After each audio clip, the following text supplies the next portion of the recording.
शुक्ला और आप देख रहे हैं स्टार न्यूज प्लस। तो आइए चलते हैं आज की कुछ बड़ी खबरों के साथ। तब तक बने रहें स्टार न्यूज प्लस पर मेरे साथ लगातार। रायबरेली पुलिस अधीक्षक डॉक्टर यशवीर सिंह हुए स्टार न्यूज प्लस से रूबरू। बताते चले, रायबरेली जनपद का कार्यभार संभालने के बाद रायबरेली पुलिस अधीक्षक डॉक्टर यशवीर सिंह ने एक माह बाद शुरू किया तबादला एक्सप्रेस और उसके बाद उनकी निगाहें सीधा पुलिस अधीक्षक कार्यालय और पुलिस अधीक्षक निवास सहित सभी थाने और चौकी पर पड़ी। शासन से मांग करने के बाद शुरू कराया सुंदरीकरण। यही नहीं, पुलिस अधीक्षक ने बताया, आज तक हमारे द्वारा जो भी बड़े गुड वर्क किए गए हैं उस पर हमारी स्पेशल टीम सहित सर्विलांस की संयुक्त टीम का बड़ा योगदान था। यही नहीं, यातायात व्यवस्थाओं को लेकर भी पुलिस अधीक्षक ने बताया कि कुंभ के दौरान कुछ व्यवस्थाएं गड़बड़ा गई थी, लेकिन उसके बाद इस पर विशेष सुधार किया गया और रोडों पर जो अवैध रूप से गाड़ियां खड़ी की जाती हैं उन पर बड़ी कार्रवाई की जाती है। स्टार न्यूज प्लस के लिए उत्तर प्रदेश के रायबरेली से जर्नलिस्ट चौहान की रिपोर्ट। स्टार न्यूज प्लस में आप सभी लोगों का स्वागत है। मैं रायबरेली से अंतिम सिंह चौहान। मेरी मौजूदगी इस वक्त रायबरेली पुलिस अधीक्षक कार्यालय में है और हमारे चैनल पर रायबरेली पुलिस अधीक्षक डॉक्टर यशवीर सिंह जुड़े हुए हैं और कुछ ऐसी चर्चाएं हैं जो आज पुलिस अधीक्षक डॉक्टर यशवीर सिंह के साथ स्टार न्यूज प्लस बराबर करेगा और कुछ ऐसे सवाल हैं जो कि पुलिस अधीक्षक के सामने रखे जाएंगे और उनका आंसर भी हमारे कप्तान साहब हैं, ये आंसर भी देंगे। सर, सबसे पहले रायबरेली जनपद में आपने कार्यभार संभाला है। कार्यभार संभालने के बाद में अगर देखा जाता है तो आप एक माह के बाद आपने काफ़ी कुछ सर्च किया और एक माह के बाद आपने अपनी कलम उठाई। सबसे पहले तबादला एक्सप्रेस जारी कर दिया, क्या था ये? देखिए, सितंबर 2024 में यहाँ का कार्यभार और लगभग एक माह तक ये समीक्षा की गई कि पुलिसकर्मी जो हमारे थानों पर और ऑफिसेज में पुलिसकर्मी हैं उनका कार्य और आचरण किस प्रकार का है, इसकी समीक्षा की गई। यहाँ के जो माननीय लोग थे, मौजूद लोग थे, पब्लिक का ओपिनियन ये सब लेते हुए जो कर्मी इस तरीके के थे कि जिनका व्यवहार या आचरण अच्छा नहीं था आम जनमानस के साथ में या जिनकी कार्यप्रणाली अच्छी नहीं थी, तो उनको कम महत्वपूर्ण स्थानों पर स्थानांतरित किया गया और जो काबिल लोग थे जिनमें कार्य करने की अच्छी क्षमता थी या क्राइम पर जिनकी अच्छी पकड़ थी, जनता से व्यवहार अच्छा था, ऐसे लोगों को अच्छी जगह पर पोस्टिंग किया गया, मौका दिया गया। सर जी, सबसे बड़ी बात ये कि आप आने के बाद आपने काफ़ी कुछ नोटिस किया और सबसे अच्छी बात ये रही कि अंतर्राज्य जैसे साथी अपराधियों को जो है आपने सलाखों के पीछे भेजा, तो कैसे जो है आपने इतनी जल्दी जो है बैकअप किया? देखिए, जनपद रायबरेली में एसओजी और सर्विलांस की टीम ने लगभग 11 माह में कई गैंग्स को पकड़ा है, जिसमें साइबर अपराधी भी हैं जो झारखंड, छत्तीसगढ़, अलवर, राजस्थान तक के हैं, लुटेरों के गैंग भी हैं जो अन्य प्रदेशों के हैं, ठगों के गैंग भी हैं, महिला ठग हमने मध्य प्रदेश के गैंग पकड़े थे, छत्तीसगढ़ के, झारखंड के गैंग पकड़े थे। तो कई गैंगों को पुलिस ने इस तरीके से पकड़ा है, उनको अरेस्ट भी किया है, उन पर गैंगस्टर की कार्रवाई भी की है, माल की रिकवरी भी की है। इसमें एसओजी और सर्विलांस की मुख्य भूमिका रही है और ये भी देखने में आया है कि सीसीटीवी फुटेज जो पुलिस हेडक्वार्टर के द्वारा चलाया गया ऑपरेशन त्रिनेत्र, उसमें जो सीसीटीवी कैमराज लगाए गए हैं पुलिस विभाग की तरफ से, ट्रैफिक डायरेक्टरेट से, प्राइवेट व्यक्तियों की तरफ से या प्रशासन की तरफ से, उसमें कहीं ना कहीं किसी न किसी तरीके से पुलिस को कोई ना कोई क्लू मिल जाता है जिसको पकड़ के पुलिस फिर घटना का खुलासा कर देती है और इस तरीके से काफ़ी लोगों को पकड़ा गया। सर, और सबसे अहम सवाल हमारा ये है कि रायबरेली जनपद में आपने अपना कार्यभार संभालने के बाद आपने सीधा नोटिस किया कि हमको पुलिस अधीक्षक कार्यालय जो है बिल्कुल सुधार कर देना है और पुलिस अधीक्षक निवास है उसको सुधार करना है। कई थाने हैं, कई चौकी हैं जहां पर हमारी टीम जाती है, सर्च करती है, बराबर देखा जाता है कि थानों की स्थिति भी बहुत अच्छी नज़र आ रही है। तो ये आपने कैसे, कहाँ से नोटिस किया और जो है कार्यभार जारी कर दिया? देखिए, पुलिस विभाग में मरम्मत के लिए और तमाम सामग्री को क्रय करने के लिए, चाहे फर्नीचर हो, इलेक्ट्रॉनिक्स हो, निर्माण के लिए काफ़ी बजट अब आता है जनपदों में और उसी में मांग करके पुलिस कार्यालय का जीर्णोद्धार किया गया है, पुलिस अधीक्षक आवास का भी जीर्णोद्धार किया गया है, थाना चौकी की बाउंड्री भी ठीक की गई है, जो कमियां थी पुलिस लाइन में भी एक कंट्रोल रूम बनाया गया है, गेस्ट हाउस का निर्माण किया गया है।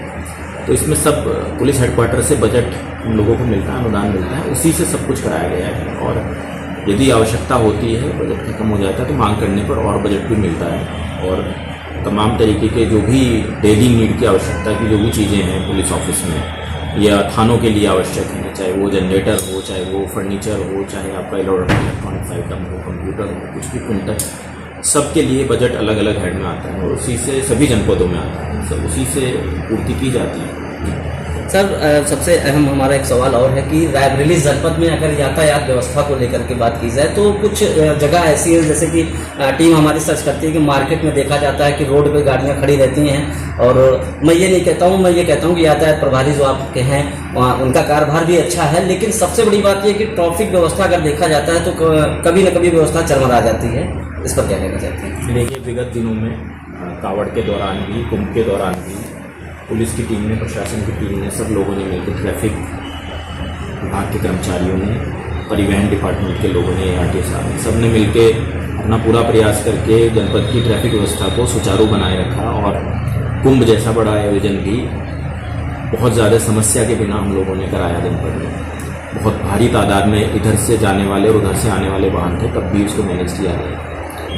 कावड़ भी इसी तरीके से सावन का माह पूरा निकाला गया, किंतु कुछ जो जनपद के चारों तरफ के रोड हैं, जो पुल हैं, वो बरसात में क्षतिग्रस्त हो गए, जिसकी वजह से उन पर आवागमन रुका है। अभी उनकी मरम्मत हो जाएगी तो जब रेगुलर वो चल जाएंगे वाहन, तो डाइवर्जन जो जनपद के अंदर से लगा है, जिससे शहर में भीड़ बढ़ रही है, वो ख़त्म हो जाएगा और वाहन बाहर से बाहर ही जनपद से निकल जाएंगे। जैसे लालगंज का जो फ्लाईओवर है उसका भी निर्माण कार्य लगभग पूर्ण होने वाला है। बछरावा का जो फ्लाईओवर है जिसमें पिछले दिनों क्रैक आ गया था, तो कई ऐसे पुल और कई ऐसे फ्लाईओवर्स हैं जिनमें निर्माण कार्य लगभग कंप्लीट हो जाएगा, तो फिर समस्या का भी निदान हो जाएगा। ये बात भी है कि अतिक्रमण रोड पर कुछ ट्रक्स और कुछ अवैध टैक्सी स्टैंड, बस स्टैंड इत्यादि का रहता है, जिसमें लगातार शासन से भी और पुलिस हेडक्वार्टर से भी गाइडलाइन है कि ऐसे लोगों को चिन्हित करके उनके विरुद्ध कार्रवाई की जाए। तो विगत दिनों हमने बछरावा में भी इसमें कार्रवाई की थी और जो अतिक्रमण हटाने में विफल रहे थे थाना अध्यक्ष, उनको वहाँ से ट्रांसफ़र भी कर दिया गया था। इसके साथ ही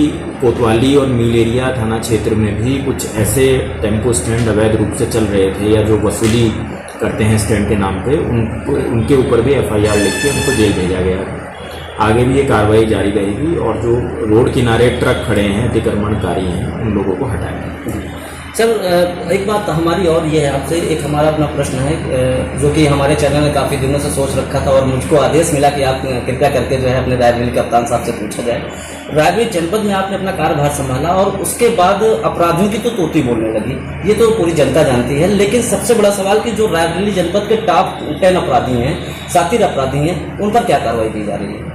देखिए, लगातार पुलिस की टीम नीचे जो अधीनस्थ हैं, थाना अध्यक्ष, कुछ नाम ऐसे हैं जो क्षेत्राधिकारी, एडिशनल SP, लगातार बिना किसी दबाव के ऐसे लोगों पर लगातार कार्रवाई कर रहे हैं और प्राथमिकता यही है कि किसी भी तरीके का जो गुंडा एलिमेंट है, जो लोगों को डराता है या धमकाता है या मारपीट करता है, दबंगई दिखाता है, ऐसे लोगों को कंट्रोल किया जाए, ताकि जो आने वाला अभी चुनाव हैं, प्रधानी के चुनाव हैं, उनमें किसी तरीके का कोई बवाल ना हो। अभी फोकस इसी पे हम लोगों का और इसी को लेकर तैयारियां चल रही हैं। लगातार इसमें निरोधात्मक कार्रवाई, गुंडा गैंगस्टर की कार्रवाई भी हम लोगों की जा रही है और थाना अध्यक्षों को, क्षेत्राधिकारी को डायरेक्ट इसमें निर्देश यही है और जो हम लोगों को मुख्यालय से निर्देश है वही नीचे पारित है कि किसी भी तरीके का कोई क्रिमिनल एक्टिविटी करता हुआ व्यक्ति को बर्दाश्त न किया जाए, उसके विरुद्ध FIR लिख के कार्रवाई की। पुलिस विभाग को अगर देखा जाए, पुलिस विभाग को हाईटेक कुछ और संसाधनों की अगर व्यवस्था कर दिया जाए कि अपराधियों पर अंकुश लगाया जाए, तो इस पर जो है आपका क्या सवाल है?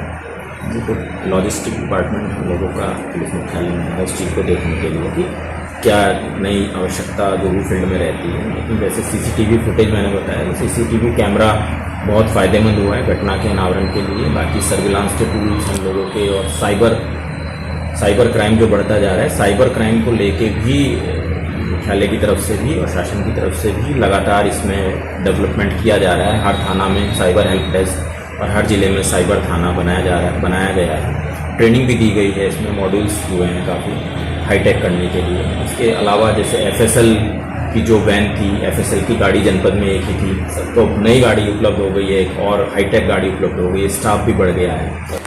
इसी प्रकार से फायर सर्विस को भी नया हाईटेक किया गया। फायर स्टेशन जनपद में एक नया खुलने जा रहा है, दलमऊ में शिलान्यास हुआ है और गाड़ियां भी कुछ उपलब्ध हुई हैं ताकि किसी भी आपातकालीन स्थिति से निपटा जा सके। तो लगातार हाईटेक हो रहा है डिपार्टमेंट आवश्यकता के अनुसार और लगातार अपराधियों पर कार्रवाई। सर मेरा आखिरी सवाल और अहम सवाल है, रायबरेली जनपद में कुछ गुटवर्क ऐसे देखे गए हैं जिनके पास से अवैध तमंचे बरामद किए गए हैं। सबसे बड़ा सवाल कि ये अवैध तमंचे आते कहाँ से?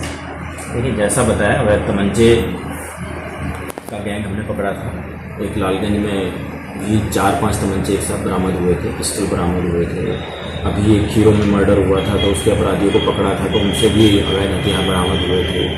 तो इनको लेकर जब उनसे पूछताछ की गई तो एक उन्नाव के व्यक्ति का नाम आया था। उन्नाव पुलिस की सहायता से उसको गिरफ्तार भी किया गया था, उसको जेल भेजा गया था। फतेहपुर के व्यक्ति का भी पहले नाम आया था, उसको भी अरेस्ट किया गया था।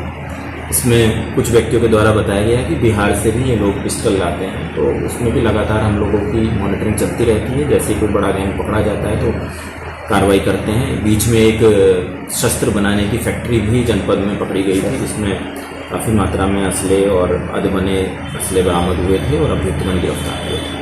बिल्कुल, आपने देखा कि हमारे चैनल पर रायबरेली पुलिस अधीक्षक डॉक्टर यशवीर सिंह जुड़े हुए थे और कुछ स्टार न्यूज प्लस के साथ विशेष चर्चाएं की गई और कुछ बातें, कुछ प्रश्न भी किए गए जिनका आपने बराबर पूरा जवाब दिया और कुछ चीजें ऐसी हैं जो आपके सामने भी रखी गई, उन पर कार्रवाई भी की जाएगी। स्टार न्यूज प्लस अंतिम सिंह चौहान, रायबरेली।